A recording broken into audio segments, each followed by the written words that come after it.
Presiden Republik Indonesia yaitu Kepala Presiden.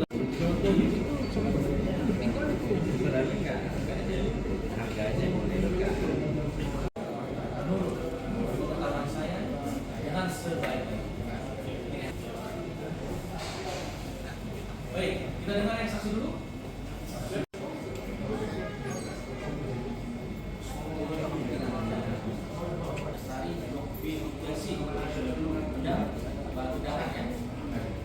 Dari PHDI nggak pernah salah ya. Wajar aja lah.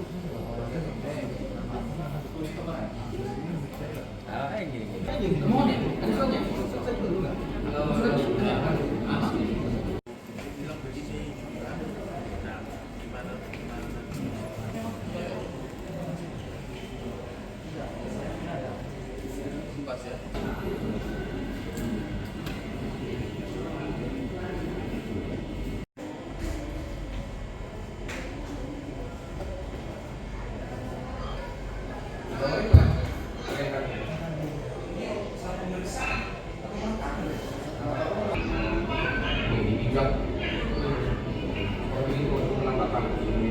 Soalnya kalau di tempat lain itu baru bukan mobil, ada rumah atau apa yang Itu apakah berlaku bagi penyidik Direktorat Narkoba atau itu hanya berlaku bagi penyidik BNN, Prof? Coba dipaparkan kami.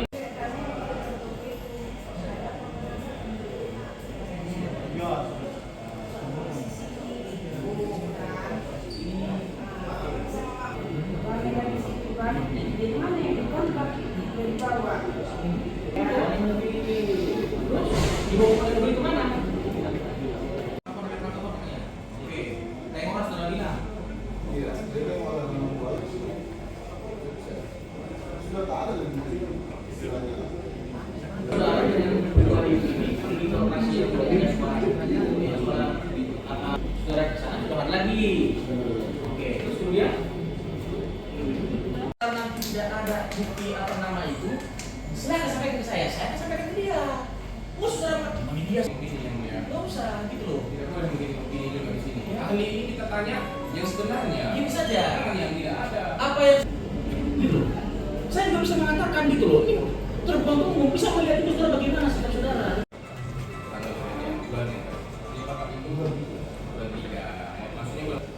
Begini, pada saat itu saudara datang setelah kejadian kan? Setelah kejadian, Bapak selaku PMT jadi artinya Bapak tidak ada dilibatkan oleh pihak kepolisian. Masyarakat di luar wilayah Bapak yang datang berusaha itu. Orang tahu pasti seperti ini terkait oleh yang mulia hakim tadi kan seperti gambaran, ini gambaran adanya penetapan ganda seperti ini.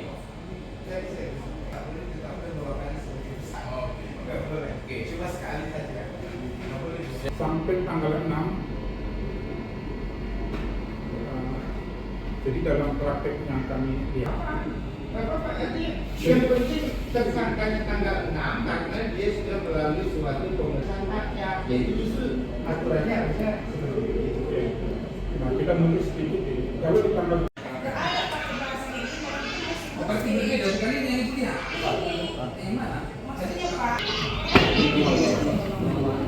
Ini inilah videonya. Yang mana? Kalau ini yang mana? Ini ada di sekarang ini ada di gitu. Kalau ini aku Baru datang ada baju putih. Ah, karena ada yang datang Pak. Ini yang bisa. Itu Pak bahasa saya. Iya. Penyidikan itu serangkaian tindakan penyidik untuk mengumpulkan tersangka. Jadi penyidikan itu penemuan tersangka di akhir, bukan di depan. Gak mungkin kita tetapkan tersangka dulu baru kita cari dia untuk menyatakan dia sebagai tersangka. Prinsip itu penyidikan itu adalah serangkaian tindakan penyidik. Dia mengumpulkan dulu bukti-bukti, dengan bukti itu dia temukan tersangkanya. Bukan tersangkanya di depan, bukan. Jadi salah kalau sampai ada SPDP lalu di yang ada instruksi guna kaitan menamakan kami. jangan berani ada saudara. Oh ya saudara. Permohonan pra peradilan itu kami harus yakinkan fakta sesungguhnya. Mau peradilan ini kan tiga-tiganya. Kami kan orang hukum punya integritas juga. bahwa dua nama yang disebutkan tadi ada hubungannya dengan kasus ini. Kami ambil itu pra-peradilan 3 orang di sini, tapi kami tidak melakukan itu. Pemohon baca sekali lagi. Ini ada media, ayo kita ramai baca, saksikan. Ini ada rekannya, pimpinan saudara dua. Begini, saya kata juga termohon. Saya bukan membela termohon yang bukan. Soalnya perhatian yang mulia. Begini. Pesimis ya, ada indikasi kecurangan dalam menentukan jam.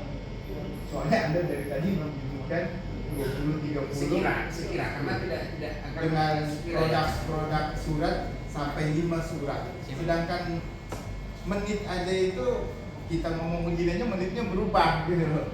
Jadi menurut saya nggak mungkin ya dalam 5 produk penimbangan itu dalam waktu yang sama 20-30 itu menit kan, 20 itu jam. Iya. Ya nggak mungkin, sekira juga nggak mungkin menurut saya ya, karena pengetahuan saya ada waktu yang berjalan. Pasti waktunya kan berjalan, nggak diem gitu ya.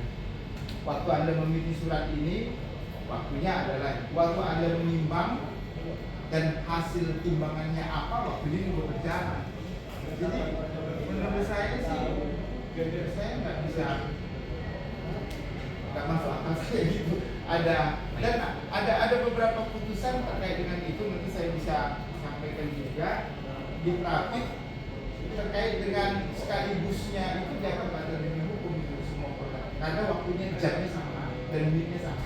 Baik. Jadi hakim di Jakarta Selatan Terima kasih, Prof. itu dinilai itu bahwasanya itu jam dan Pertanyaan lebih lanjut, Prof.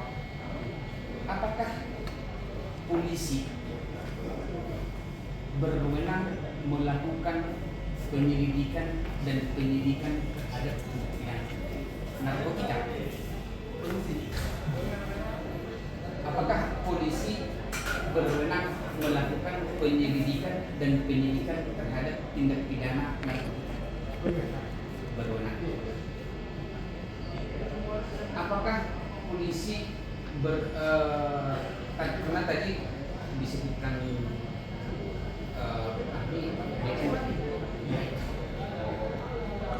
tapi polisi berwenang. Ini tadi ada berapa saksi bang? Saksi kita tadi kita ada ajukan 2 orang, Dua yaitu Kepling dan masyarakat yang juga mantan Kepling di tempat TKP tersebut. Kalau untuk keterangan sendiri tadi seperti apa bang saksi kita bang? Saksi kita menyatakan selaku Kepling dia tidak dilibatkan dalam proses penggeledahan mobil seperti itu, dan mereka itu tidak mengetahui kejadian tersebut seperti itu, tidak dilibatkan lah dalam penggeledahan barang bukti. Berarti terbantahkan abang ya, statement polisi kan mengatakan terjadi pengerusakan dan lain-lain itu terbantahkan. Betul, berarti ya? terbantahkan. Karena tadi kita tanya juga, tidak ada. Kepling menyatakan sampai detik ini juga, baik dari pihak kelurahan, baik dari polsek setempat, menyatakan tidak ada pengerusakan yang dilakukan oleh masyarakat tersebut terhadap mobil atau kendaraan polisi seperti itu. Dan tadi juga kita menghadirkan ahli, Profesor Dr. Zamin Ginting, dan di mana kita cecar beberapa pertanyaan, dan yang paling serius dan paling kita senang dengan statement beliau tadi menyatakan bahwa karena ada kejanggalan, banyak sekali kejanggalan yang dilakukan oleh Direktorat Narkoba Polda, seperti pada tanggal 3 Maret seperti ini berkasnya. Tanggal 3 Maret ini di atas ini pemberitahuan dimulainya penyidikan, yaitu SPDP pada tanggal 3 Maret, di mana klien kami ditangkap pada tanggal 3 Maret, SPDP juga tanggal 3. Dan di sini yang anehnya, seharusnya SPDP itu tidak boleh disebutkan namanya.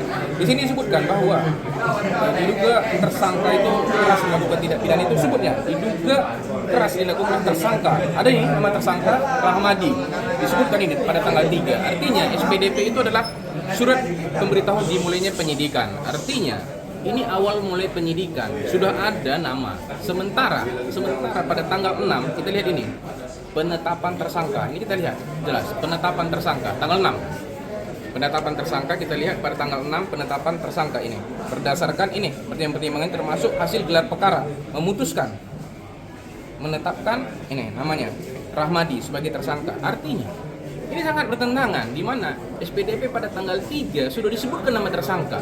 Sementara penetapan tersangka sebetulnya berdasarkan gelar itu tanggal 6. Seharusnya Prof bilang tadi harusnya penetapan tersangka itu terakhir. Artinya dikumpulkan dulu alat bukti, barulah SPDP itu bisa disebut namanya, ini muncul. Sehingga konsekuensinya kita tanya tadi, dengan adanya 2 penyebutan nama tersangka ini di antara tanggal 3 dan tanggal 6, apa konsekuensinya, Prof? Profesor menyatakan batal demi hukum penetapan tersangka karena 2 penetapan, yang mana mau dipakai? Seperti itu. Dianggap terlalu prematur. Itulah tadi pendapat daripada pakar hukum kita. Penangkapan seseorang tersangka Iya. apabila ada kekerasan dilakukan Iya. oleh oknum polisi karena diduga melanggar HAM. Iya. Jadi batal demi hukum gimana itu, Prof? Ya, jadi kalau orang ditangkap lalu diperiksa, dipaksa untuk mengaku, walaupun dia benar-benar melakukan perbuatan, tapi dia dipaksa memberi keterangan mengaku karena dipukulin, karena disiksa, maka keterangan yang dia sampaikan itu keterangan yang tidak bisa dijadikan dasar untuk menghukum dia. Jadi semua produk hukum yang berasal dari keterangan itu batal dihukum. Jadi status untuk tersangkanya itu bisa batal demi hukum juga, Prof? Iya, karena kalau itu keterangannya yang menjadi dasar menjadi tersangka, maka keterangannya itu batal demi hukum. Jadi orang itu, penyidik ya, baik kepolisian, kejaksaan, kalau mau memeriksa orang, maka harus menjamin hak asasi orang tersebut. Tidak boleh dipukuli, tidak boleh pertanyaan yang menjebak aja nggak boleh, pertanyaan yang menjebak aja nggak boleh, apalagi dipukuli, disiksa ya, itu benar-benar melanggar hak. Dan KUHP kita nggak menolerir, nggak boleh itu, karena dia adalah subjek terperiksa yang kedudukannya sama dengan orang yang memeriksa. Satu lagi tadi, Prof, agak menarik terkait penyidik polisi dengan penyidik BNN. Penyidik BNN 3 kali 24 jam. Sedangkan penyidik polisi 1 kali 24 jam. Ya itu tafsiran yang berbeda-beda. Tafsir berbeda-beda. Ya, Namun tapi ini menurut kalau saya dari- BNN itu mempunyai kewenangan untuk memeriksa 3 kali. Sedangkan Penyidik cuma 1 kali. Tertuang di pasal berapa tuh? Itu di undang-undang BNN sendiri mengatur. Berarti Prof, apabila dia lewat dari 1 kali 24 jam penyidik, tapi itu tidak sah. Penahanan tidak sah. Iya dong, harus ada surat perintah penahanan. Itu bukan penangkapan lagi. Yang tadi 3 kali 24 jam itu kan penangkapan. Iya, tapi kalau tidak dilepas orang itu berarti sudah statusnya ditahan kan. Harus ada surat perintah penahanan. Prof, dugaannya ada kriminalisasi dari pihak kepolisian. Dugaan. Ya saya nggak mau ngomong mengalir. Sedikit Prof, tadi ada pesan ke hakim tadi yang tentang Oh ya itu, Jadi iya, nanti iya. dari Jadi awal begini, ya. Jadi hakim harus memutuskan seseorang kalau keterangannya berasal dari perbuatan non hukum, maka harusnya penetapan tersangka orang itu dinyatakan batal demi hukum.